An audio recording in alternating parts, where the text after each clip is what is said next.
Irmãos, bom dia. Que a graça e a paz do nosso Senhor esteja com todos, amém? É bom estarmos aqui nessa manhã, podendo realmente agradecer ao Senhor por esse dia que o Senhor nos concedeu, né? Pela misericórdia dele sobre a nossa vida. E cada manhã, realmente, a misericórdia do Senhor ela tem se renovado, e o fato de estarmos aqui é porque nós não somos consumidos, né, por causa disso.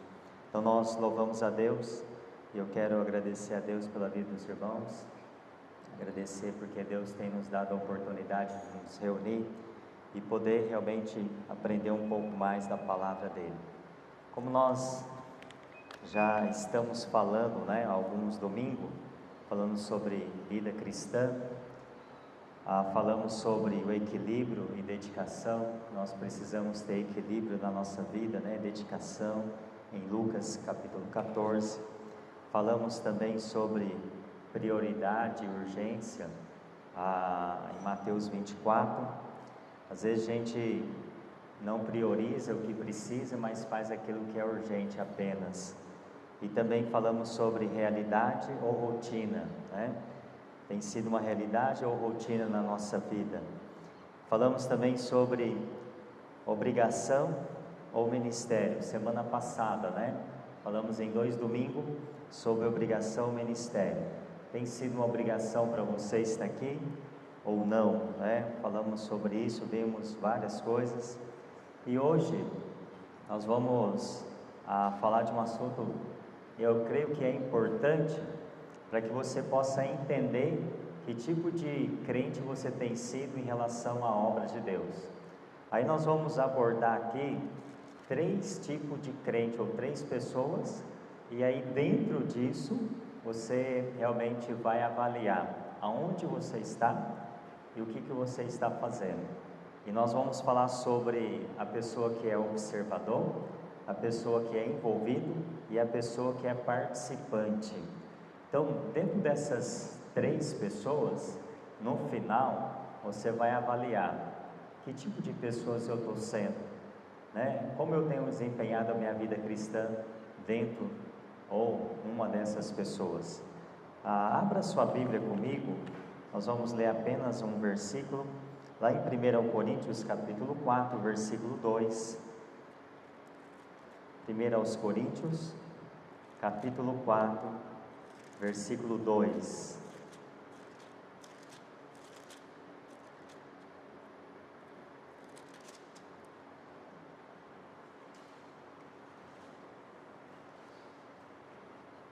Primeiro aos Coríntios, capítulo 4, versículo 2.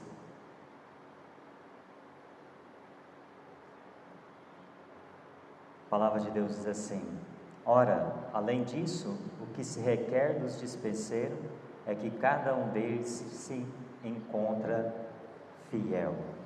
Presta atenção, irmãos. Além disso, o que é que se requer dos dispenseiros é que cada um deles se acha, né, ou se encontrar fiel. Pai, obrigado, Senhor, por essa manhã.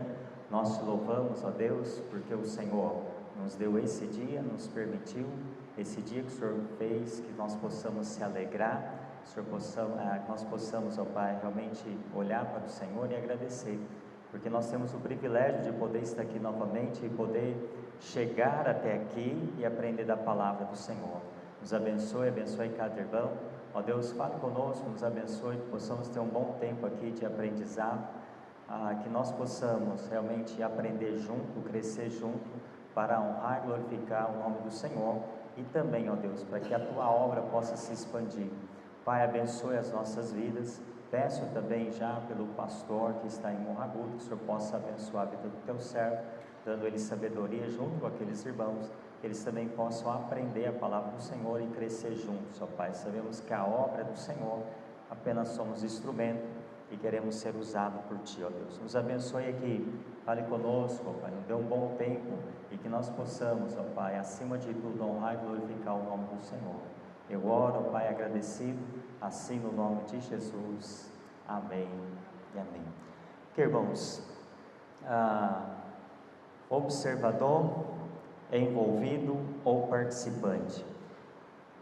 Platão, ele dizia assim: a vida sem exame não é digna de ser vivida. A vida sem exame não é digna de ser vivida. A criatura humana, ela precisa saber aonde, ela se posiciona o seu ego. Irmãos, Jeremias, ele menciona assim na palavra dele, Lamentações 3:40: esquadriemo-nos os nossos caminhos, provemo-nos e voltemos para o Senhor. Então a nossa vida, ela precisa constantemente de um exame, ou seja, se examinar atentamente aquilo que nós estamos fazendo. Quando nós progredimos ao longo da nossa trajetória, que estabelecemos para nós mesmos na nossa vida, não pensamos muito sobre essa pergunta: por que a vida? Porque quando nós pensamos, estou levando a vida aí, de qualquer jeito, a gente não para pensar por que a vida. Mas quando nós então atingimos o alvo, realmente, daquilo que nós queremos, e ainda assim nós não estamos satisfeitos, aí nós começamos a fazer outras perguntas, porque nós nos sentimos o quê? Realmente insatisfeito, não realizado, e começamos a perguntar: por que eu? Porque em determinada situação da nossa vida, ou as pessoas, elas querem atingir uma meta, e quando atinge essa meta, aquilo já não faz mais sentido para ela. Então ela quer outra coisa, ela não está satisfeita, e ela fala: por que eu sou bem sucedido, mas por que eu estou me sentindo tão mal assim? Quando eu estava estudando, eu fiz marketing, e aí então eu pude ver que a insatisfação, de algumas pessoas era mais ou menos assim: ela queria estabelecer um limite ou chegar a determinado ponto da sua vida, mas quando chegava lá, ela realmente falava assim: eu estou insatisfeito, mas não era aquilo que ela queria. Então, irmãos, se nós não atingimos, o nosso alvo, e essas perguntas elas começam realmente a surgir: por que Deus? Por que eu estou assim? Se o Senhor me amas, por que eu estou me sentindo tão mal assim? E essas perguntas, elas vêm para nós constantemente. Agora, o defeito no número do homem, o defeito do homem, nesse século 21 que nós estamos, é o seguinte: viver sem examinar. Nós não paramos para examinar a nossa vida. Nós não paramos para ver realmente aquilo que nós estamos fazendo. Eu disse aqui no começo da aula, quando eu comecei, eu disse que eu não tenho, eu não sou muito de fazer minha agenda, de coisar, mas alguma maneira eu paro para analisar e pensar sobre aquilo que eu estou fazendo. Agora, principalmente o crente, irmãos, ele precisa decidir que atitude ele vai ter na sua vida. E essas atitudes, nós precisamos então parar e analisar, pensar sobre o que nós estamos fazendo. A vida cristã, ela precisa ser examinada constantemente. Ela precisa realmente de exames. Como eu estou vivendo? Como eu estou? E aí então eu fiquei me perguntando assim: como eu posso entender o comportamento humano? Porque o comportamento humano, ele muda constantemente, não é verdade? Olha, talvez ontem você estava tão alegre, as mulheres, por Dia das Mulheres, estava lá, hoje talvez você está triste, cansado. Então, nós mudamos constantemente o nosso humor, nós mudamos constantemente a nossa vida.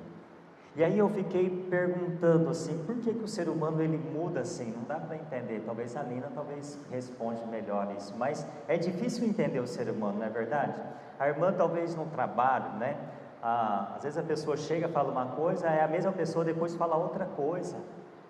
Então ela muda constantemente. Então a inconstância humana, realmente muda, e muitas vezes é influenciado por emoções, constâncias ou desejos. E aí então, lá em Oséias 6:4 fala assim: olha, que te farei, ó Efraim?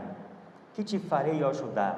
porque o vosso amor é como a nuvem da manhã e como o orvalho da madrugada que cedo passa. Veja bem, o amor realmente aqui do povo por Deus era passageiro e constante. Ao mesmo tempo que o povo falava que amava, já não amava mais. O povo dizia que amava a Deus, mas de repente já não amava mais. Então, realmente há uma mudança. E essas mudanças, irmãos, realmente eu fiquei pensando, por que nós mudamos assim? Tiago, ele também fala algo semelhante, Tiago capítulo 1, versículo 6, mas peça com fé e nada duvidando, porque o que duvida é semelhante à onda do mar, que leva pelo vento e lançada a um para a outra parte. Não pense tal homem que receberá do Senhor alguma coisa. O homem de coração dobre é inconstante em todos os seus caminhos. Pessoas que não confiam totalmente em Deus, eles vivam na inconstância. Então hoje eu estou de um jeito, amanhã eu estou de um jeito, daqui a pouco eu estou do outro jeito, e você convive com pessoas todos os dias, é assim que acontece. Um menino que trabalha comigo, ele fez uma prova para mudar de setor, e ele estava tão confiante, mas tão confiante no dia da prova, que ele falou assim, eu vou passar, e a alegria, né, fez a prova, que beleza. Eu falei assim, vai passar mesmo, está tão confiante, né, e a gente torcendo assim para ele passar, não para ele sair do setor, mas para ele progredir, né, e de repente então veio o resultado da prova. Mas antes ele falou assim, a prova estava tão fácil, mas tão fácil que eu terminei o primeiro. Falei assim, puxa vida, uma prova fácil, passou.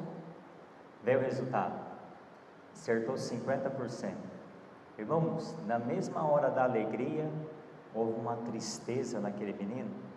Ele ficou 2 dias triste. Um menino que não para, um menino que realmente está falando toda hora, um menino que está pulando, está brincando, mas está trabalhando. De repente o menino fez assim, parou. E eu disse para ele, o que foi?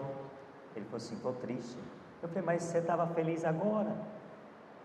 Então muda isso, né? Então a pessoa, ela está mudando constantemente. Então a necessidade, irmãos, dessa transformação que eu vejo, a Bíblia nos ensina para essa transformação.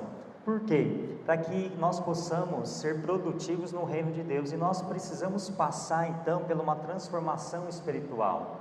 E essa transformação em Romanos 12, versículo 2, fala, e não vos conformeis com este mundo, mas transformai-vos pela renovação do vosso entendimento, para que experimentei qual seja a boa, agradável e perfeita vontade de Deus. Então a mudança verdadeira, ela vem pela renovação da nossa mente, através da palavra de Deus. Então qualquer pessoa, realmente ela precisa ser mudada, mas através da palavra, porque a palavra transforma. A palavra muda, a palavra de Deus, irmãos, é a que vai realmente fazer essa mudança em nós, no nosso comportamento. Efésios 4, 22 a 24, que quanto ao trato passado, vos despojei do velho homem, que se corrompe pelas concupiscências do engano, e vos renoveis no espírito da vossa mente, e vos revestais do novo homem, que segundo Deus é criado em verdadeira justiça e santidade. Abandonar o comportamento velho e assumir uma nova identidade com Deus. Então isso é importante para nós, assumir realmente uma identidade com Cristo, ou seja, aquilo que passou, coisa velha já se passaram. Então essas mudanças, ela precisa sim de transformação, mas na nossa mente. Então quando Cristo, ele realmente vem e habita em nós, né, o Espírito Santo, ele transforma a nossa vida. Então aquelas coisas velhas já se passaram. Então nós precisamos renovar a cada momento, irmãos, e ser produtivo, né, no reino de Deus. E a Bíblia, ela mostra isso. Por quê? Realmente quando eu penso na produtividade no reino, na vida cristã, nós precisamos de princípios para essa mudança. Que seja produtivo, que haja, né, frutos. Pode falar.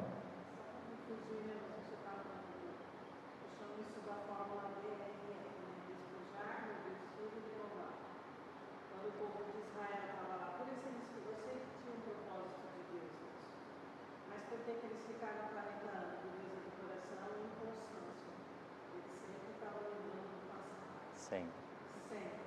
Tudo que Deus fazia, nada estava bom. E era Deus fazendo, né? Deus fazia de tudo, até foi falado sobre isso ontem. Deus fazia de tudo, fez para o povo, mas eles nunca estavam contentes. E isso não mudou, né? Está assim até hoje, as pessoas não estão contentes. Essa inconstância das pessoas, de pensamentos, eles mudam, sim, as emoções mudam, mas é muito inconstante. Eu nunca sei exatamente o que quero. Aquele povo não sabia. E hoje o povo está na mesma vibe. Eles não sabem. Não estamos generalizando, mas a maioria das pessoas é assim. Ao mesmo tempo, o Senhor diz, ao mesmo tempo que ela quer isso, ela não quer. Ela não tem aquela, como se, autoconfiança de que aquilo que Deus quer, o que o Espírito Santo, a voz de Deus, mesmo falando novamente aqui na terra, puxa, eu sei que é isso. Então as pessoas são muito inconstantes. E o povo de Israel ficou 40 anos por causa da dureza do coração delas.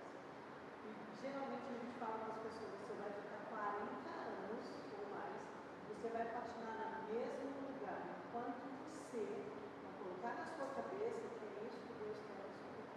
E a vida da gente não é só reclamar, a gente tem que ser mais grato do que reclamar. Né? Sim. Obrigada. E é verdade. Porque em Coríntios fala, né? Sede firmes e constante. Só que muitas vezes, irmão, nós não somos constantes. Nós somos inconstantes. E aí, depende de cada um de nós. O povo, a irmã Nina disse, né? O povo de Israel, eles realmente, ao mesmo tempo que acreditavam, não acreditavam. Nós somos assim também, muitas vezes. É fácil, eu sempre falo assim, é fácil você olhar para o povo lá atrás, né, falando assim, nossa, aquele povo lá fazia isso, mas não estamos vivendo da mesma maneira. Não todos, mas a maioria de nós vivemos assim. A gente consegue olhar e ver os defeitos, mas o nosso não. Fala assim, ó, o povo fez isso, o povo era assim, e nós? Como nós estamos vivendo hoje, né, nessa inconstância, né? Então, a Bíblia fala aqui, irmãos, que o Espírito Santo gera uma mudança produtiva em nós. Né? O fruto do Espírito, quando a Bíblia fala ali, ó, que é amor, paz, longanimidade, bondade, mansidão, domínio próprio, ele vem trabalhando isso em nós, para que nós possamos gerar frutos, né? Ser produtivos na obra de Deus. E aí, tem um versículo muito importante na palavra, que é em João 15:5, fala assim, eu sou a videira, vós sois os ramos, quem está em mim e eu nele, esse dá muito fruto, porque sem mim nada podeis fazer. Então, sem Cristo, nós não podemos fazer nada. Nós só vamos dar frutos a partir do momento que nós estamos ligados com Ele. Então, essa ligação, né, nós falamos aqui semana passada, essa aproximação vai fazer com que eu possa dar frutos. Agora, se eu não estou ligado, se eu não estou constante, se eu não estou buscando, como eu vou dar fruto, né? Então, irmãos, o comportamento humano é naturalmente instável. A pessoa está de um jeito, de repente ela está de outro. Nós precisamos manter um equilíbrio. Agora, dentro disso, né, nós vamos falar sobre o ser humano, que eu nem sei, não entendo o ser humano, não entendo nem eu direito. A Bíblia fala assim, que enganoso é o coração, né? Muitas vezes nós somos enganados por nós mesmos. Às vezes você está tão convicto daquilo, mas geralmente você está sendo enganado por você mesmo, né? O coração, ele é enganoso. Mas quem conhece o coração? Somente Deus. Por isso que ele esquadrinha, por isso que ele vê o que realmente, qual é a intenção do homem, né? Então a palavra de Deus, ela vem penetrando para fazer essa mudança em nós. E aí então, vem essa questão aqui, que tipo de crente nós temos sido hoje? Que tipo de pessoas você tem sido na obra de Deus? Então nós vamos falar de 3 pessoas. Primeiro, o observador. Quem é o observador? O que é uma pessoa observador? Alguém pode dizer? Fala, irmã Fábio. Pessoa que observa tudo, exato. O que mais que vocês pensam de um observador?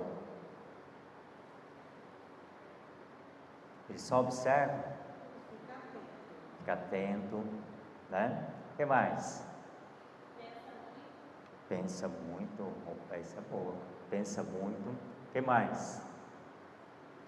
Então, quando eu penso nessa pessoa que é observador, é o que fica do lado de fora.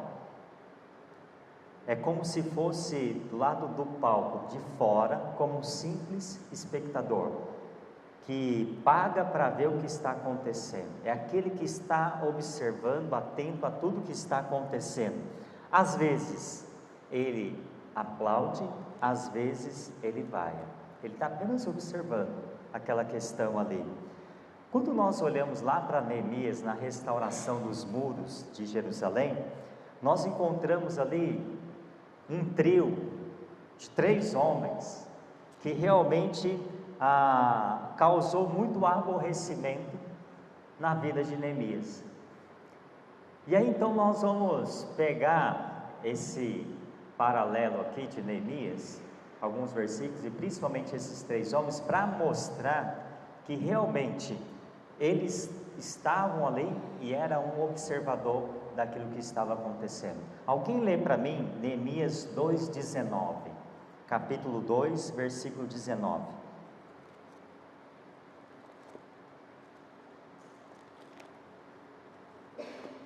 Neemias capítulo 2, versículo 19.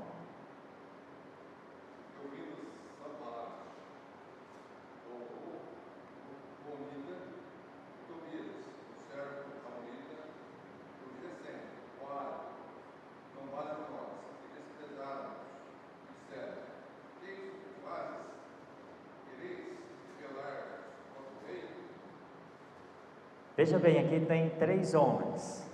Então observa aí, guarde bem esses nomes: Sanbalate, Tobias e Gésem. Esses 3 homens aqui, irmãos, realmente eles causaram um aborrecimento muito grande na vida de Neemias. Todos nós conhecemos pessoas, né, que vivem ao nosso meio, como esses homens. Pessoas que causam aborrecimento na nossa vida, pessoas que causam aborrecimento na vida de outros, são pessoas que só querem ver o circo pegar fogo. Você já conhece pessoas assim? Eu quero ver o circo pegar fogo, e cruza os braços mesmo e fala assim: quero ver, e agora eu quero ver. Já viu quando era menino, né, moleque mais de rua, assim, brincava na rua? Você queria ver o circo pegar fogo, quero ver, e agora? Vamos ver o que vai acontecer. Então, esse tipo de pessoas, né, não fazem nada para apagar o incêndio. Eles querem jogar mais lenha lá e deixar o fogo pegar. Mas Jesus realmente falou aos escribas e fariseus dizendo assim, em Mateus 23, olha: na cadeira de Moisés se assentaram os escribas e os fariseus. Fazei e guardai, pois tudo quanto eles vos disserem, porém não imiteis as suas obras, porque dizem e não fazem. Atam fardos pesados e difíceis de carregar, e os põem sobre os ombros dos homens, entretanto, eles mesmos nem com o dedo querem movê-los. Então observe, é aquele que fala assim, faz e eu não estou fazendo, quer ver o circo pegar fogo. Então, irmãos, esse tipo de pessoa tem realmente no nosso meio. É o tipo, vamos falar aqui de crentes, é o tipo do crente que ele só está observando, ele realmente está só vendo e não quer fazer nada. Ele quer que uma situação, ele quer, joga mais lenha para pegar mais fogo, para ver o que vai acontecer naquela situação. E esse tipo de pessoa, observador, eu posso aqui destacar 3 características nele. A pessoa que observa, aquela pessoa que realmente está ali só observando. E aí, eu vou destacar aqui 3 características desse observador. Primeiro, ele é ciumento. Você pode ver, a pessoa que está só observando, ela é ciumenta. Neemias, versículo 10, capítulo 2, versículo 10, diz assim, 2:10. Disto ficaram sabendo Sanbalate, Tobias, e muitos lhe desagradou quem alguém viesse a procurar o bem dos filhos de Israel. Eles ficaram com ciúmes. Agora, por que eles ficaram com ciúmes? Porque realmente alguém veio para fazer o bem para aqueles homens. Então o observador, ele observa que eles estavam observando a vida de Neemias, fazendo o bem para aquele povo. E quando então Neemias veio fazer o bem, eles ficaram com ciúmes. O texto está falando aí que realmente desagradou eles. Eles ficaram realmente bravos com aquela situação. Então observa, irmãos, que realmente a pessoa observadora, muitas vezes ela age realmente porque ela é ciumenta. Ela não quer fazer, mas ela tem ciúmes de quem está fazendo. Aí vem falar para mim que isso não acontece dentro da igreja? Acontece, irmãos. Nós precisamos tomar muito cuidado com isso. Eu já passei por isso. Talvez você já passou por isso. Eu me lembro, logo quando eu me converti, sabe aquele primeiro amor, você está bem envolvido, né? Você quer fazer, e aí então eu comecei a ter estudo, eu comecei a comprar livros, e aí eu queria discipular também. Eu falei assim, eu quero ajudar. E aí então o pastor, né, na época que estava lá, falou assim, então começa discipulando aquele irmão lá. E quando eu cheguei para o irmão, falando assim, olha, vamos, né, ter um estudo, quero te ajudar e tal. Irmão, quase eu apanhei, porque ele era mais velho na vida cristã. E ele disse assim, jamais você vai me dar estudo. Aí ele ficou com ciúmes. Aí ele realmente começou a me ignorar. Sabe, tudo que eu fazia, ele estava observando. E não queria que eu fizesse. Eu disse assim, eu não entendia isso, mas passou, né? Então a pessoa, ela é ciumenta, ela está observando, ela não faz, mas ela observa, ela tem ciúmes daqueles que fazem. Então nós temos que tomar muito cuidado, porque esses homens aqui, eles estavam observando que alguém queria fazer o bem para os outros, só que isso lhe desagradou. E desagrada quando alguém se levanta para fazer, aquele que não faz realmente se sente assim. Toma muito cuidado, irmãos. Nós precisamos tomar cuidado com esse tipo de pessoas. Então ele é ciumento. Uma outra característica da pessoa observadora, ele é crítico. Além dos ciúmes, ele critica, que é o versículo 19, né, que o irmão leu. Que isso que fazeis? Quereis rebelar contra o rei? Então eles estavam zombando de Neemias, eles estavam ali desprezando, e está falando assim, o que vocês estão fazendo? Começaram a criticar. Então a pessoa que ela só observa, ela começa a ver coisas e começa a criticar, ela começa a dizer algo, ela tem ciúmes, ela começa a ir contra aqueles que estão fazendo. Então Sanbalate aqui e Tobias, realmente eles eram pessoas que estavam ali zombando de Neemias, estavam criticando. Aquele que fica do lado de fora, irmãos, de qualquer tipo de luta, só critica, só zomba, né, do que estão na batalha, porque é fácil criticar quem não está fazendo. Se eu não faço, eu estou vendo defeito, eu estou vendo falhas. Mas a partir do momento então que eu estou fazendo, aí eu vou lembrar daquilo, né? Não é fácil fazer.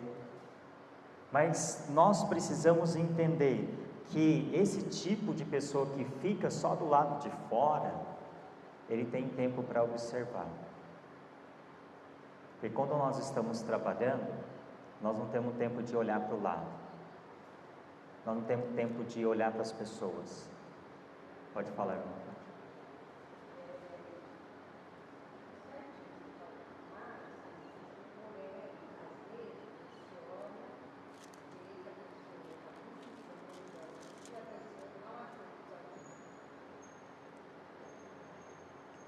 A irmã Fátima falou, talvez você olha, você vê que a pessoa está precisando de ajuda, vai até ela e ela não aceita ajuda.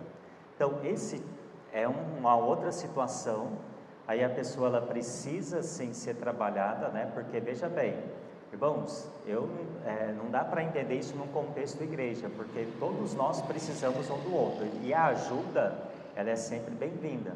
A pessoa ela não consegue fazer a obra de Deus sozinha, não consegue. Então, se eu estou vendo alguém lá, e eu realmente, olha, ele está assim, eu vou lá para ajudar, precisamos ter humildade de poder realmente dizer assim, olha, seja bem-vindo para ajudar. Acontece isso? Eu já vi também acontecer isso dentro da igreja, a pessoa ela se acha, né? Observador também pode ter os dois lados. Sim. bom e o ruim, exato. Ela sempre vê pelo lado ruim. Ela só vê o lado ruim, ela não vai ver o lado bom. E aí a gente falou a crítica, o ciúmes, e ela só quer ver a maldade.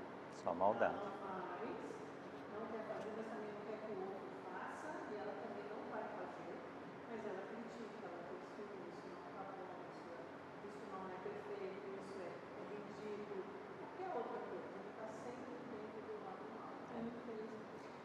Interessante, é aquela questão do feedback, né? Nós recebemos mais o feedback negativo do que realmente o positivo. Irmãos, e aí essa questão, é mais fácil a gente talvez criticar do que talvez abençoar o outro fazendo algo. Isso é de fato, não só eu falo dentro da igreja, mas fora também. A gente não consegue ver as qualidades, mas sim mais os defeitos, né? Só aquilo que é. Se você fizer 100 coisas boas e errar numa, a pessoa só vai ver aquela coisa ruim. E aí então que entra, né, essa questão. Nós precisamos tomar muito cuidado com isso, porque realmente você pode ser influenciado pelo bem e influenciado pelo mal. Você pode influenciar também para essas duas coisas, né?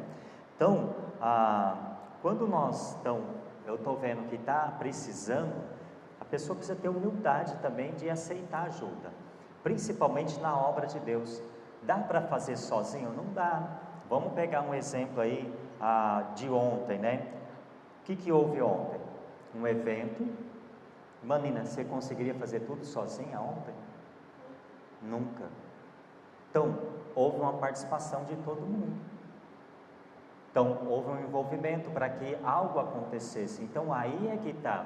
Eu já vi pessoas fazendo tudo sozinho e se frustrando no final. Isso fala no contexto igreja. Ela queria fazer tudo, se matou e no final foi frustrante. Por quê? Não quis a ajuda de ninguém. Então isso, irmãos, na obra nós precisamos realmente fazer, realmente com que todos, né, possam participar e realmente ser bem interagido na obra. Então veja bem, tem um lado bom e um lado ruim, só que parece que eu estou mostrando só o lado ruim, né? Mas depois vocês vão entender isso. E o observador também, ele é sarcástico. Por quê? Neemias capítulo 4, versículo 3. Neemias capítulo 4, versículo 3, fala assim, ó: estava com ele Tobias, e ainda que edifique, vindo uma raposa, derribará o seu muro de pedra.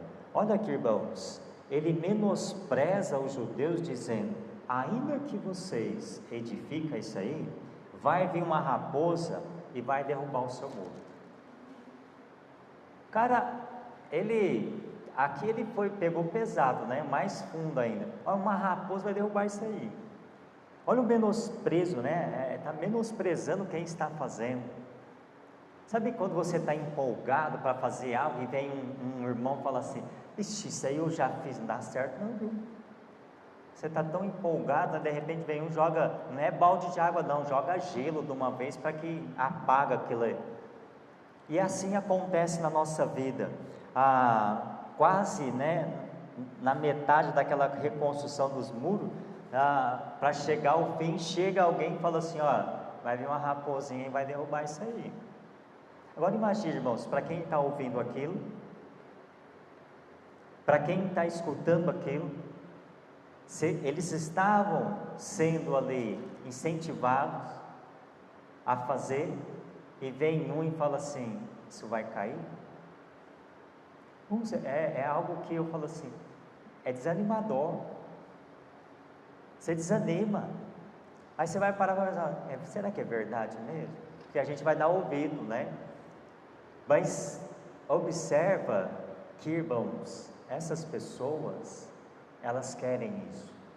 São pessoas que não querem ver a obra crescer, não querem ver o seu crescimento, não querem ver o seu envolvimento. E aí então vem para destruir. Isso acontece. Por isso que Jesus falou assim, que no meio da igreja há o joio e o trigo. Eles crescem junto e a gente não sabe quem é quem. Então não olhe para esse tipo de pessoas, irmãos. Olha aí que fala capítulo 4, versículo 9. Diz assim: porém nós oramos ao nosso Deus e com proteção usemos guarda contra eles de dia e de noite. O que eles fizeram? Eles ouviram aquela crítica e começaram então a se preparar. Então eles começaram a orar. Irmãos, nós precisamos orar em favor dessas pessoas que realmente se levantam contra nós. Então o observador, ele só fica do lado de fora, jogando lenha para que o fogo pegue mais, mas ele não vai apagar, ele quer ver o que vai acontecer, quer ver o circo pegar fogo. Então toma cuidado. Talvez, espero que dentro de nós não haja esse tipo de pessoa, mas é fácil cair também nesse tipo de pessoas, porque nós mudamos constantemente. Então se você puder ajudar, vai e ajuda. Se não puder, fica quietinho, não faz nada não, nem atrapalha a obra. Ora a Deus para que você possa se envolver cada vez mais. Então esse é o observador. Dentro do observador tem outro tipo de pessoas, uma outra pessoa, que é então o envolvido. O que é um envolvido? Que envolve? Está junto? Envolvido que envolve, está junto. Malmer, o que você acha que é o crente envolvido?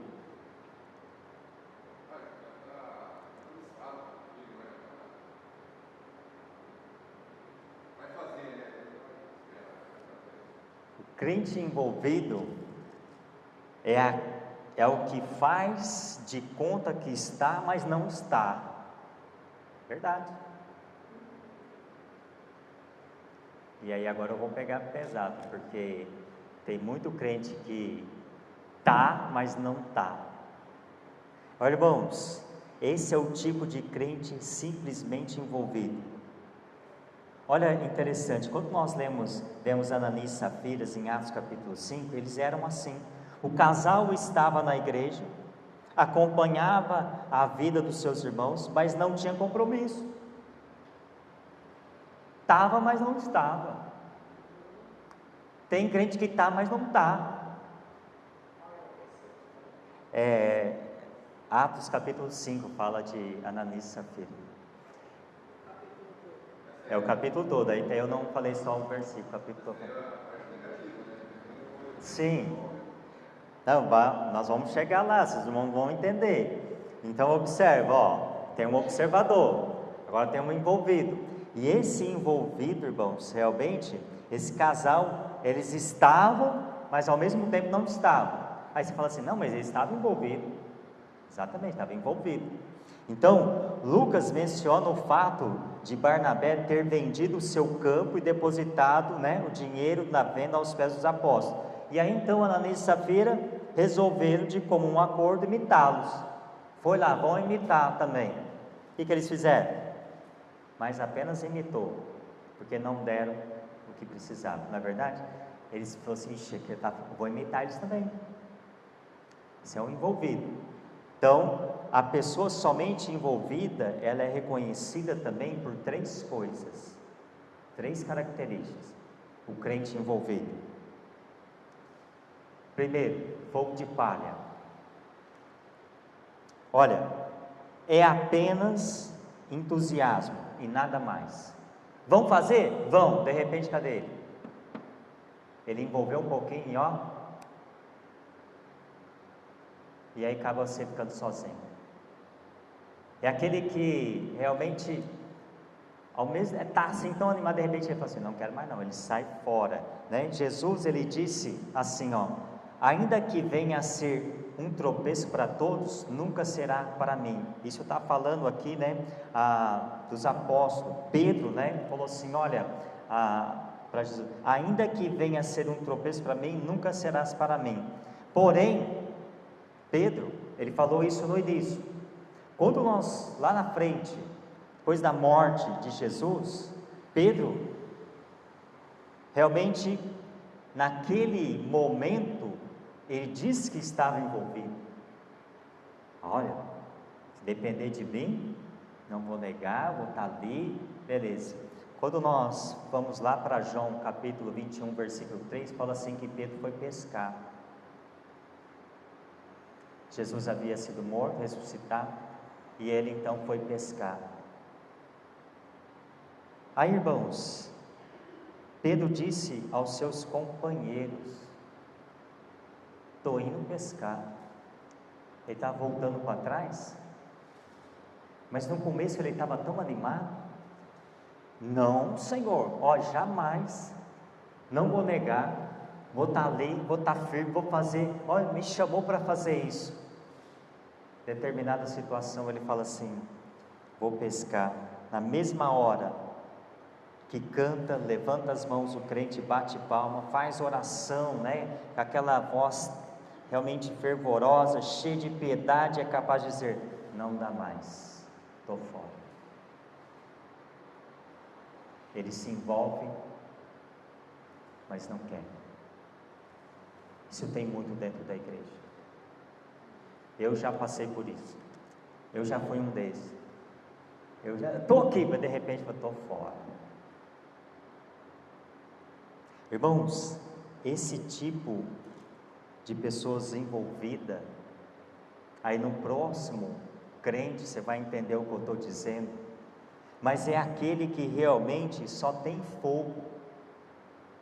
Vou dar um exemplo real, e a irmã Nina aqui não vai deixar, se eu estiver mentindo, a irmã pode falar. Tivemos uma reunião, lembra, na sua casa um dia, com alguns casais, dizendo: vamos continuar. Não era nem a questão da igreja aqui, para continuar ou fazer, né, um outro ministério, abrir uma outra porta. Não tinha pessoas lá: vamos. Quantas pessoas estão aqui? E aí eu disse para Bianca, eu falei: Bianca, eu saí de lá aquele dia, cheguei em casa e falei assim: aquilo ali é só fogo de palha daquelas pessoas. A Bianca falou: pai, não fala isso. Eu falei: é verdade, lá na frente você vai ver quantas pessoas dessas vai estar na igreja. Na hora todo mundo quer envolver, mas depois vou pescar. Acho que está pescando, estão pescando. Irmãos, às vezes nós agimos assim. A gente envolve um pouquinho, mas de repente não quero mais. Por quê? Então, esse pessoa envolvida só tem fogo de palha, religiosidade maquiada, costuma dizer na sabedoria popular assim, ó: quem vê cara não vê o quê? Coração. Isso é verdade. Às vezes você está olhando para mim, mas não está vendo meu coração. Como que está, né? O crente apenas envolvido não vai além de uma religião maquiada. Ele costuma com aquilo. A religião é marcada de status, de grife, de shows, mas no grande sermão de Jesus, ele diz assim: nem tudo que me diz Senhor, Senhor, entrará no seu reino, no meu reino. Aí ele falou do joelho, ele canta, ele prega, Exato. ele faz tudo que o cristão verdadeiro faz, que é o trigo. Ninguém nunca vai saber. Ninguém vai saber, só Deus.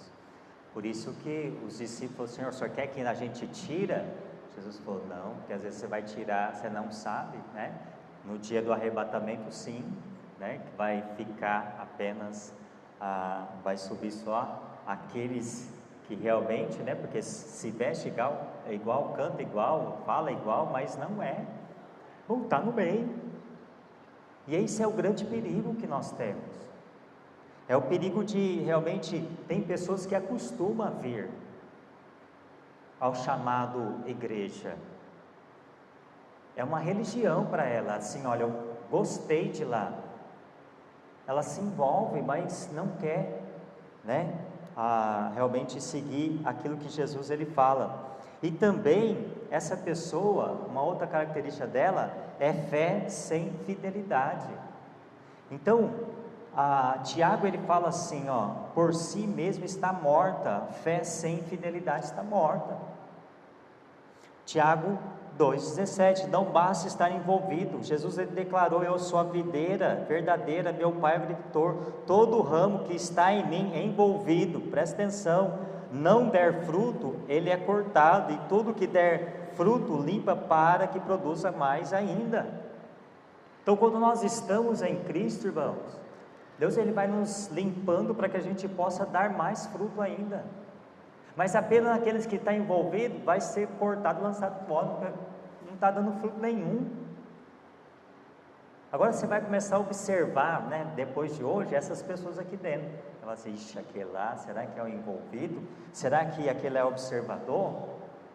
Então, ou a gente não, então eu falo assim, a gente olha, a gente tem que olhar para nós, né? O estudo aqui é para que a gente faça um autoexame de nós mesmos, não dos outros.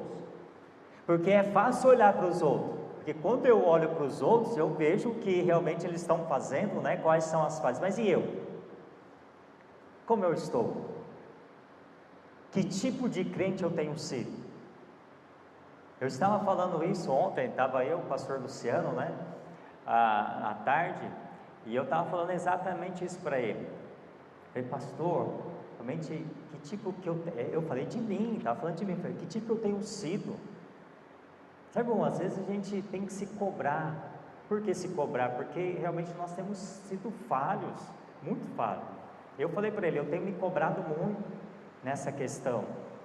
Então, nós precisamos ter fé, mas uma fé que também esteja realmente praticante na obra, não uma fé sem fingimento, né? A fidelidade é a fé em ação. O nosso versículo que nós lemos lá em 1 Coríntios, né? O que requer do dispenseiro é que cada um deles se acha encontrado fiel. Então nós precisamos estar ali, fiel ao Senhor. Eu gosto quando o pastor Estevão fala assim: olha, o crente ele não deve ficar sentado, você não foi chamado para ficar sentado. Isso me incomoda, irmãos. Eu estou falando de mim. Sabe por que me incomoda? Porque eu falo assim, tem muita coisa para se fazer. E aí eu não culpo os outros, eu culpo a mim mesmo. Se eu não estou fazendo, é porque a culpa é minha. Sabe, então, nós precisamos se atentar para isso e realmente olhar se eu estou sendo esse tipo de pessoa ou não. Eu só apenas, olha, vamos fazer, de repente eu saio fora, ele se envolve, mas não quer, só fogo de palha. É frustrante. Por que é frustrante? Porque a gente confia, a gente está empolgado e de repente vem e fala assim: não vai mais? Sabe, não é assim que funciona.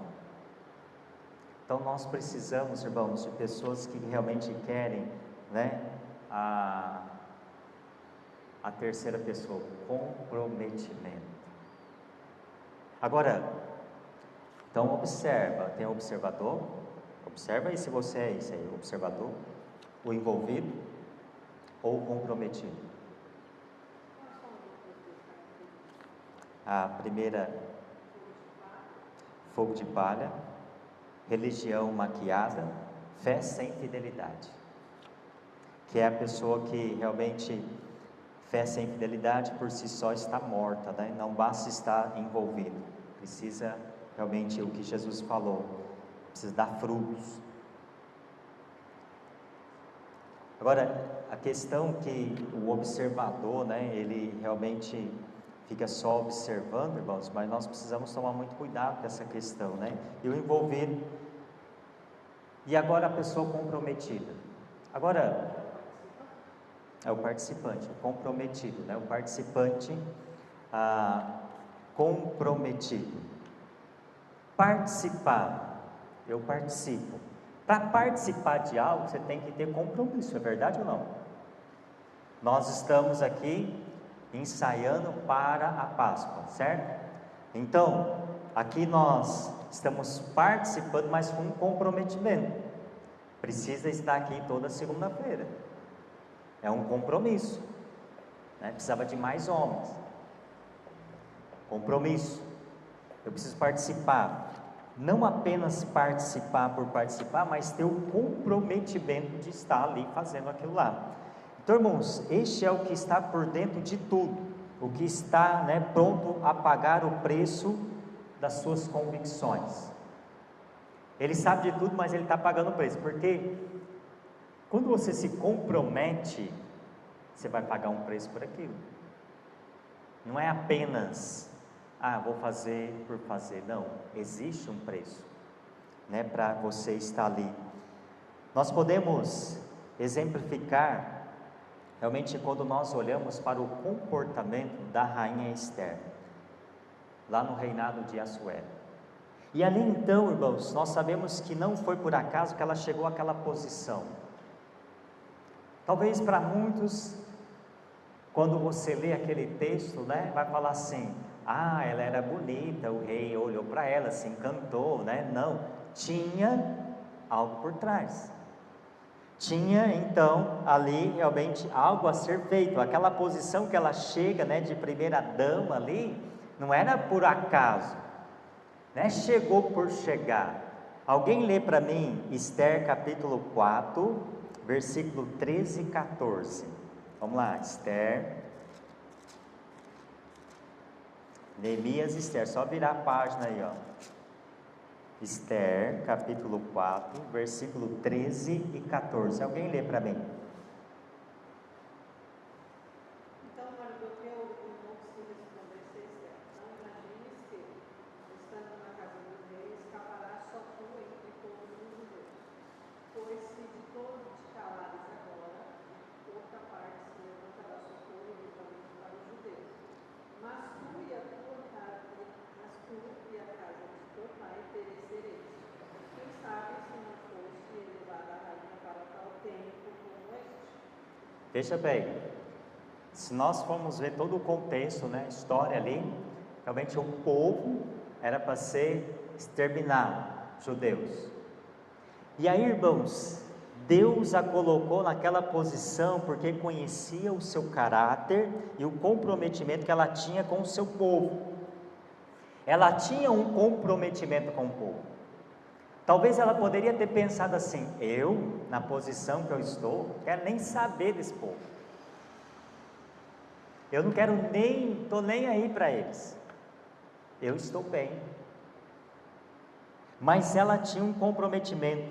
E quando você analisa realmente a vida de Esther, realmente nós podemos ver isso na vida dela, esse comprometimento, essa pessoa que estava comprometida não só consigo mesmo, mas com o povo dela. E ela tinha esse compromisso. Olha, e ela, 3 características na vida dessa mulher aqui, que é para nós aqui, pegar isso como lição mesmo para nós. Tem 3 características. Primeiro, Esther era convicta. A pessoa comprometida, ela é convicta naquilo que quer. Ela era assim. As suas fortes convicções não deixaram fugir o seu compromisso, irmãos. Quando você lê lá no capítulo 7, versículo de 3 a 6, exatamente isso. Ela tinha convicção. Ela não foi deixada a ser levada por outras coisas. Esther era uma vocação, um dom de Deus, uma carisma que o Senhor usaria para livrar o seu povo. Agora, você tem compromisso com o povo? Você tem compromisso, irmão? Você é comprometido mesmo? É isso que eu me pergunto. Eu estou sendo comprometido com o reino de Deus? Ou não? Então, a Esther aqui estava comprometida para livrar o povo. Ela tinha convicção, não olhar para trás, não fugir das suas obrigações. Ela tinha uma convicção, ela estava ali porque tinha um propósito, não foi por acaso. E ela então faz algo acontecer. Ela se coloca também na posição, ela poderia ter morrido, só de chegar na presença do homem lá, não era nem dia dela chegar, mas ela tinha um compromisso, não consigo mesmo, mas com os outros judeus. Jesus, ele disse assim em Lucas 9,62, ninguém que tenha posto a mão no arado, olha para trás e é apto para o reino de Deus. Passado. Olha, ninguém que tem posto a mão no arado olha para trás. Às vezes alguns momentos na minha vida cristã, eu disse, eu vou voltar para trás. Principalmente quando nós passamos lutas, dificuldades. Eu falava assim para a Juliana, parece que quando nós não servíamos a Deus não tinha nada disso. Por que servindo a Deus nós estamos passando por isso? Vamos, então Jesus está dizendo assim, ó, aquele que uma vez colocou a mão no arado, ele não olha para trás não. E o arado é para olhar para frente, porque senão saia torto.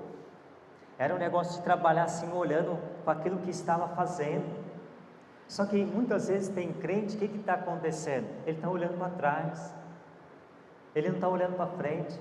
Sabe, a Esther aqui, realmente ela tinha essa convicção. Ela estava olhando para frente, ela estava olhando para o povo, ela estava olhando a aflição do povo. Ela não olhou para si própria, ela realmente estava ali olhando para aquilo que o Senhor colocou diante dela. E o Senhor está dizendo para nós, ninguém que tenha posto a mão no arado, olha, não olha para trás, não é apto para o reino de Deus. Irmãos, olha para frente, olha para aquilo que o Senhor te colocou, olha para aquilo que Deus está te dando a oportunidade.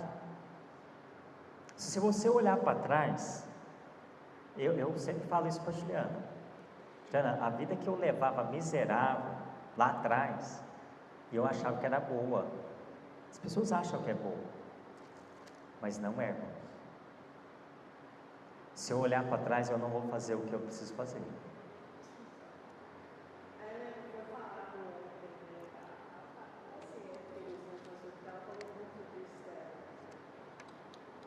E aí ela fala, como o senhor falou do arado, se você olha para frente, você vai seguir. Você olhou para trás, você desvia o seu caminho. Então o negócio vai para cá, você saiu do foco que você estava, você desviou. Por isso que ele fala, não olha para trás, porque você vai desviar. E o pastor também sempre fala, passado é passado, passou. Ninguém vive de passado. Vamos seguir daqui para frente. A Cássia, ela falou muito disso, a vida segue. E ela até usou o símbolo da Nike. Ela falou, sabe por que da Nike? Vai para frente. Vai para frente. E as pessoas, elas vivem muito no passado. Tem coisas que aconteceram, eu aprendi coisas com o passado, eu chorei, eu sofri, eu sangrei o meu coração. Mas eu tenho que olhar o que eu vou fazer daqui para frente. E servir a Deus é renúncia. Caminho estreito, ele não é fácil. Sim. Você tem que insistir. Quantas vezes eu falo de mim e já pensei em desistir? Muitas vezes. Muitas vezes, pastor. Eu falo para Deus, eu vou desistir, eu não quero mais. Deus vem e fala para mim, não, você vai continuar. Foi para isso que eu te chamei. Quando a gente começa a olhar muitas coisas, a gente acaba caindo e quer desistir. E Deus vem e dá um tapa na cara, né? E você fala, não. E eu falo, meu Deus, eu não vou mais fazer, eu não quero. Né? E vem aquele desânimo, aquela coisa, um choro. São quase 35 anos de pastorado, o pastor, né, acompanhando. O pastor sabe, a sua esposa, a gente sofre muito. E muitas vezes as pessoas pensam que é fácil, não é? Não é. Então, por isso que eu tenho que olhar para frente, eu não posso olhar para trás, porque se eu olhar, eu vou cair. Vai desistir. Vou. Exatamente, irmãos. E a tendência do ser humano é sempre olhar para trás, principalmente o lado negativo das coisas. Então nós precisamos sempre olhar para frente mesmo. Então Esther era convicta naquilo, né? Comprometida. Que bom que falou sobre Esther, né? E olha, e ontem você falou de tapa na cara. Eu acho que eu levei uns tapas bem dados na cara ontem, conversando com o pastor, né? E ele usou Pedro falando aqui. Pedro foi pescar. Eu disse assim, será que eu estou pescando? E Deus falando comigo, sabe? E porque muitas vezes, irmãos, nisso que a irmã Nina está dizendo, Às vezes no pastorado a gente sofre algumas coisas que faz parte, eu falo assim, está dentro do pacote, não tem como tirar, mas isso machuca, te fere, te deixa desanimado. Aí eu disse, olha, se você só olhar para isso, você não consegue dar passo para frente. Aquilo passou. Ah, vai passar de novo? Não sei, se Deus permitir, passaremos. Agora, se não permitir, vai passar outras situações. Então, Esther, ela tinha realmente essa convicção. Uma outra característica de Esther: a pessoa comprometida não faz reivindicações para si mesma. Ela não fez reivindicações para si mesmo. O seu negócio era satisfazer aquele que a regimentou, né? Em 2 Timóteo 2,4, era o compromisso de Esther, salvar o seu povo do extermínio programado por Amã, e não usufruir os prazeres a favor da corte. Ela não pensou só nela, ela pensou no povo. E é isso que nós temos, irmãos, que pensar também, não só em si mesmo. No meu bem-estar. Nós precisamos pensar no bem-estar de todos, dos irmãos, fazer algo acontecer, né? O compromisso, a pessoa comprometida, ela faz isso. Paulo também, ele se posicionou como Esther. Eu gosto quando Paulo, ele fala assim, em Atos 20, 24, ele fala assim, porém, em nada considero minha vida por preciosa para mim mesmo, contanto que complete a minha carreira e o ministério que recebi do Senhor Jesus para testemunhar do Evangelho da graça de Deus. Então Paulo também tinha essa posição. Paulo, ele não pensava em si, né? E olha que o apóstolo Paulo passou também tantas coisas ruins, hein? Nem por isso ele desanimou. Mas por quê? Porque ele não estava pensando em si mesmo, estava pensando nos outros, no bem-estar dos outros, levar o Evangelho. E levar o Evangelho fosse para outro, irmãos, mas sofrer perseguição. Não é isso que Jesus falou. E quando você sofre perseguição, dê glória a Deus, porque você está fazendo a coisa certa, está incomodando o diabo. Quando você está realmente sendo perseguido, é porque você está no caminho certo. Agora, o crente que não é perseguido, o crente que está algo está errado, o diabo está dando risada, porque você não está incomodando.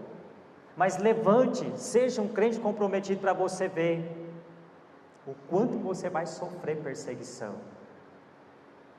Mas porque você realmente está fazendo aquilo para satisfazer aquele que te chamou para fazer. 2 Timóteo, guarde bem esse versículo, Timóteo 2,4, satisfazer aquele que a regimentou, aquele que te chamou para fazer essa obra. Então, irmãos, Esther era comprometida. Ela não faz reivindicações para si mesma, ela fez para o povo. E a outra coisa que eu posso ver na vida de Esther também, a pessoa que é comprometida, Esther era isso, ela é altruísta, ou seja, alguém que pensa no bem-estar do outro e não no seu bem-estar. Pessoa que pensa no outro.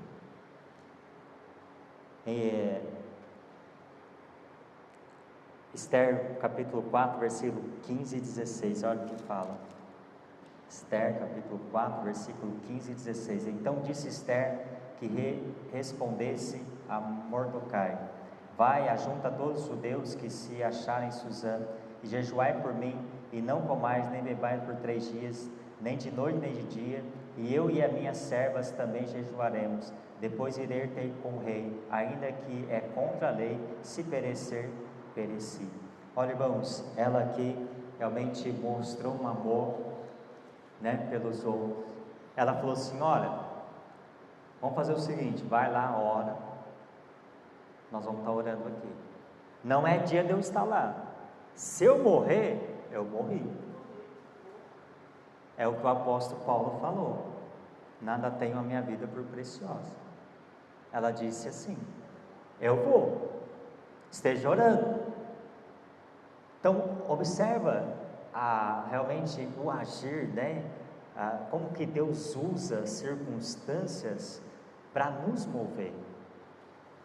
Se talvez fosse eu e você, talvez eu falaria assim: não vou de jeito nenhum, vou morrer lá. Mas e a minha vida? Eu estou pensando em mim e não nos outros, porque os outros iam morrer. Porque quando a gente olha só para nós, irmãos, Gente, nosso bem-estar, eu não estou preocupado com você.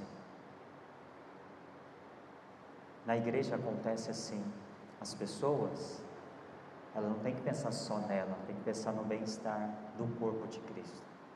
Então, Esther, ela realmente pensou, né?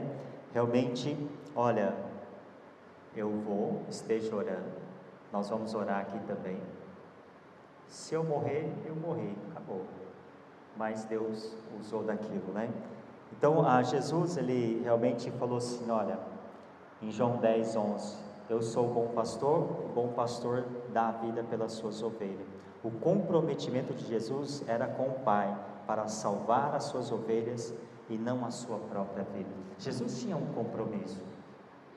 Ele não veio realmente para salvar a si mesmo, ele veio para salvar a nossa vida, a humanidade. Porque Deus amou o mundo, né? Então o mundo, olha, todas as pessoas. Então observa aqui que realmente Jesus, ele tinha um comprometimento com o Pai. E qual é o comprometimento que nós temos com o reino de Deus? Então, Esther aqui, ela realmente era uma participante comprometida, ela era convicta, ela não fez reivindicações só para si, e realmente tinha um amor pelos seus. E aí eu quero terminar com um texto, que eu vou te mostrar algo, irmãos, que realmente, isso é o que acontece nos nossos dias. Mas antes de eu ler esse texto, de falar um pouco aqui, essas três pessoas aqui, que nós estamos vendo, que é o observador, o envolvido, e esse que é o comprometido. Dentro disso, responda para você e agora, qual desses você tem sido? Você só está observando? Observa que esse observador, ele faz crítica, ele é ciumento, né? E o envolvido? Você é um fogo de palha? Vamos fazer e de repente sair fora? Está aqui, mas não está? Ó, estou dentro, viu, pastor? De repente, acho que o pastor ficou frustrado com isso, né? Com os jovens. Estou dentro. Cadê os jovens? Não tem. O pastor fica frustrado, né? Nós ficamos. Por quê? Muitas vezes a gente fala que está, mas ao mesmo tempo não está. Isso é frustrante. E o comprometido, ele vai pagar o preço para estar ali. Eu quero terminar falando aqui daquele jovem rico da história contada por Jesus. Ele era um bom observador. Interessante, quando nós lemos lá em Mateus capítulo 10, versículo 17 a 22, ele perguntou assim para Jesus: bom mestre, que farei para herdar a vida eterna? Boa pergunta dele, né? Ele realmente falou assim: Senhor, olha, o que eu farei para herdar a vida eterna? Também estava, veja que ele era um observador, ele observou Jesus. Também ele estava envolvido na religião. Por que ele estava envolvido? Ele disse a Jesus, né, na conversa, eu não vou aqui ler tudo, mas ele falou assim: mestre, tudo isso eu tenho observado. Ele estava ali. Ele falou assim: olha, isso tudo eu tenho observado desde a minha juventude. Jesus estava falando para ele: olha, guarda os mandamentos. Ele falou assim: Senhor, eu sei. Ele observou, ele estava lá, envolvido como religião, mas a hora de assumir o compromisso, o que ele fez? Se retirou. A Bíblia fala que ele se retirou triste, porque era dono de muitas coisas. Então, irmãos, é interessante isso. Esses tipos de pessoas tem dentro da igreja. O observador, ele observou: Senhor, o que eu farei para herdar a vida eterna? Aí Jesus olha para ele e fala assim: olha, guarda os mandamentos. Ele falou assim: mas Senhor, isso eu sei. Olha, direto eu estou lá no culto, direto eu estou lá no templo, direto eu estou, isso eu sei de cor. Aí Jesus falou assim: então faz o seguinte, vende tudo que você tem, dá aos pobres e me segue. Ele falou assim: jamais. Quando fala de compromisso, irmãos, a pessoa sai fora. E eu creio, se ele fala assim para Jesus, eu vou fazer, Jesus fala assim: então pode me seguir agora, porque Jesus conhecia. Jesus não queria que ele desse tudo, queria ver a atitude dele, a ação dele naquele momento. E aonde estava o coração dele? Nas coisas, nas riquezas. E ele se retira. É os 3 tipos de pessoas: observador, aquele que realmente está ali, o envolvido. Ele estava envolvido na igreja, mas não tinha um comprometimento. Bom, isso acontece no nosso meio. E eu quero acabar aqui lendo algo que Ricardo Gondim, ele disse no seu livro. Ele faz uma excelente colocação quando ele comenta a grande comissão. Ele fala assim: olha, não substitua o ID de Jesus por nada. E se você não pode ir ao Japão, vá ao outro lado da rua. Se você não pode ir à França, pegue um ônibus e vá evangelizar numa praça da sua cidade. Se não pode ir para a região amazônica, vá evangelizar na favela do bairro. Classe A, na cadeia, no escritório, no estádio de futebol. Não fique parado onde você está. Não interprete o ID de Jesus de outra maneira. Ir significa ir mesmo, ou seja, ir para frente. Às vezes a gente está substituindo aquilo que Deus ele quer para a nossa vida. Então, irmãos, fica aqui para nós: que tipo de crente eu tenho sido? Observador, o envolvido ou o comprometido? Saia daqui pensando isso. Saia daqui examinando você, não é os outros, viu? Não vai chegar para o pastor de noite e falar assim: pastor, olha, foi ensinado de manhã que é para mim observar a vida dos outros. É mentira, observa a sua. É você que tem que ser observado, examinado. Como eu tenho sido essa pessoa? E aí, irmãos, eu, assim como você, que nós possamos realmente observar o lado positivo, envolver, mas ter um comprometimento com o reino de Deus. As 3 pessoas, existe o lado negativo, mas também existe o lado positivo. E dentro de você aí, tem um lado positivo também, tem um lado bom, um lado que pode fazer algo para o reino, um lado que pode realmente fazer como o apóstolo Paulo falou, né? Nada considero a minha vida, mas eu vou fazer para a obra do Senhor. Vamos olhar para frente, não olha para trás não.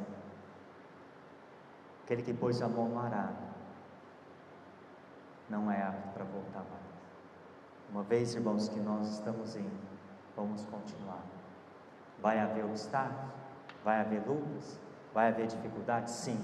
Mas sabe que uma das coisas que mais me incentiva a continuar é que eu não estou sozinho, o Senhor está conosco. É Ele que vai nos sustentar, é Ele que vai nos ajudar, é Ele que vai nos fortalecer nesses momentos. Então, fica aqui para nós realmente esse estudo de hoje. Pensa em você. Eu tenho sido observador, envolvido ou comprometido? Eu tenho só fogo de palha, sou maquiado ou sarcástico? Só estou reivindicando algo para si mesmo? Ou tenho mostrado amor para os outros? Estou sendo infiel, crítico, ou eu estou sendo produtivo? Pense aí, e que Deus nos abençoe, que Deus nos ajude a realmente a caminhar. Alguém quer fazer mais uma boa colocação?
Mas quando o seu irmão disse algo ali que eu tenho, e aí agora eu tenho sido um observador nesse ponto, na questão onde eu trabalho, questão de chefe, né, de liderança, e ali realmente é algo pesado, que se impõe sobre nós, mas as pessoas não sabem o que é de fato o que ela está exercendo aquela posição.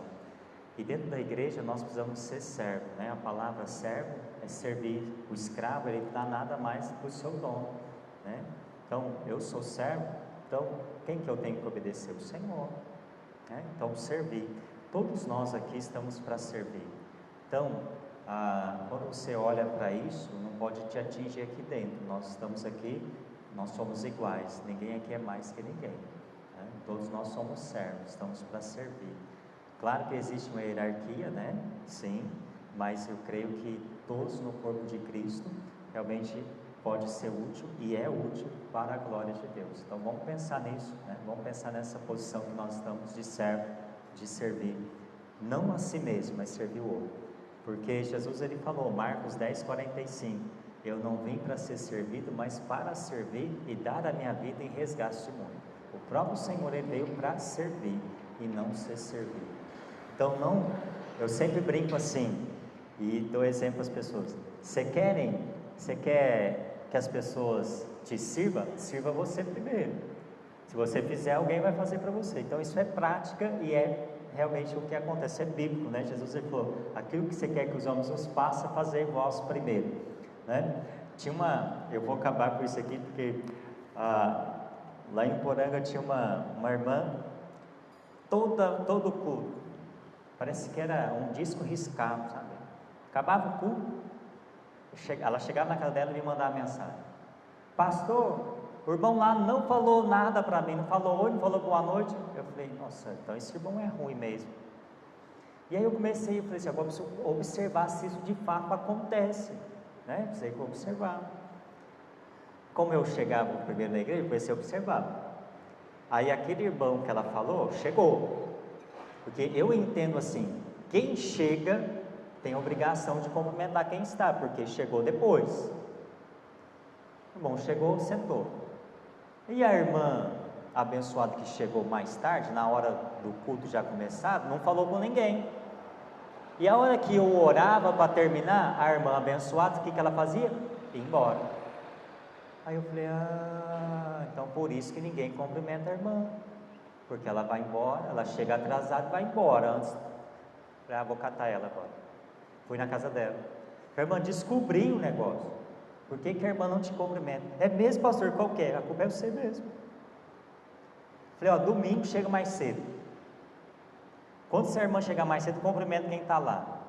E ao terminar o culto, espera, não vai embora, cumprimente os irmãos. Está vendo como é fácil olhar a vida dos outros? É jogar a culpa, irmãos, mas você pode fazer a diferença. Pensa nisso. Está aqui para servir.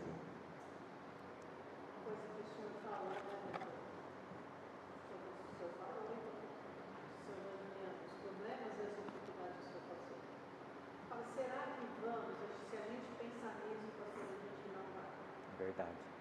Pode ser que aconteça, como sei nesses 33 anos aconteceu muita coisa. Isso acontece.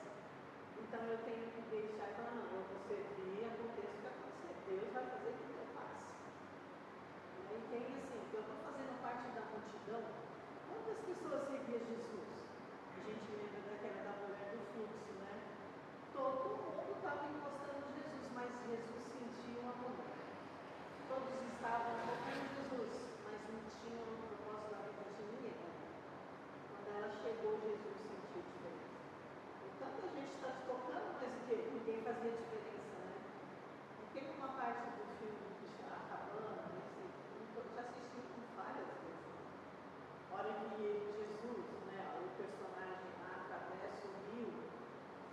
pessoa anda com Jesus sobre as águas.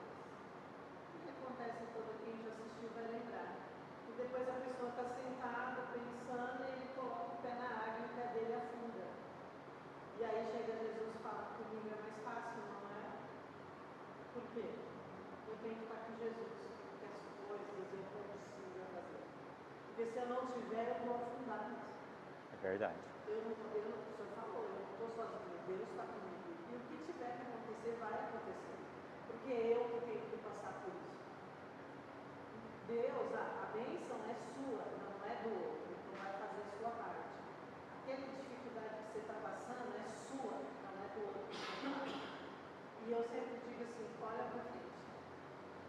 A vida segue, eu tenho que seguir, eu não posso olhar para cima. Senão a gente fica parado no tempo. E a gente não consegue, a nossa vida cristã não aumenta, não cresce, não trabalha, só observa, eu não faço nada, eu me envolvo, mas na hora H eu caio fora. Então, a gente precisa olhar para Jesus, porque se a gente não olhar, a gente cai. Eu não estou falando das pessoas, estou falando isso de mim. Eu preciso olhar para Jesus, e Ele vai segurar a minha mão. Eu vou passar dificuldade até eu morrer, mas Jesus está comigo. Amém. Isso é o que é mais importante pensar. Amém?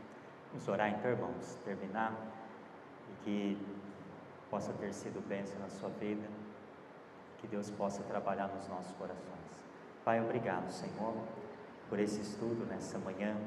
Nós te louvamos, ó Deus, porque o Senhor tem um propósito na nossa vida, e que o Senhor nos use, apesar das nossas limitações, da nossa infidelidade, da nossa falta de compromisso, ó Pai, mas que o Senhor venha tocar, que o Senhor venha nos levantar, que nós possamos, assim como foi falado aqui, nós possamos olhar para o Senhor, olhar para frente. Lutas virão, porque o Senhor mesmo disse que no mundo nós teremos aflições, mas não é para parar, não é para só ficar murmurando, é para seguir, porque a bênção realmente é nos seguir, a bênção está realmente em fazer a obra do Senhor. É o Senhor que abençoa, é o Senhor que trata de nós, é o Senhor que trata as feridas. Venha tratar, Senhor, as feridas de cada um de nós, que nós possamos, ó Pai, realmente ser curado disso, que nós não venha só olhar o que se passou, mas olhar para frente aquilo que está por vir. E eu tenho certeza que o Senhor tem algo reservado para cada um de nós, e que o nosso olhar esteja para o Senhor, olhar firmemente, para o Senhor, mas com fé, acreditando que o Senhor pode fazer algo por cada um de nós. Abençoe cada irmão, cada família, abençoe esse ministério, que nós possamos continuar firme, que nós possamos se colocar diante do Senhor, e que nós possamos, ó Pai, realmente dizer, eis-me aqui, Senhor, e que nós possamos ir, como foi falado, não dê desculpa, meu Pai, no ID, que o ID é para mim, o ID é para que eu vá, o ID é para que eu faça a diferença onde eu estou. Obrigado, Senhor, nos leve de volta para os nossos lares, amparado e guardado por Ti, e que à noite possamos estar aqui novamente para adorar o Senhor, para louvar o Senhor, para exaltar o nome do Senhor, por tudo aquilo que o Senhor é, e por tudo aquilo que o Senhor tem feito nas nossas vidas. Eu oro e peço ao Senhor, e oro assim no nome de Jesus. Amém. Deus abençoe os irmãos, até a noite, se Deus permitir.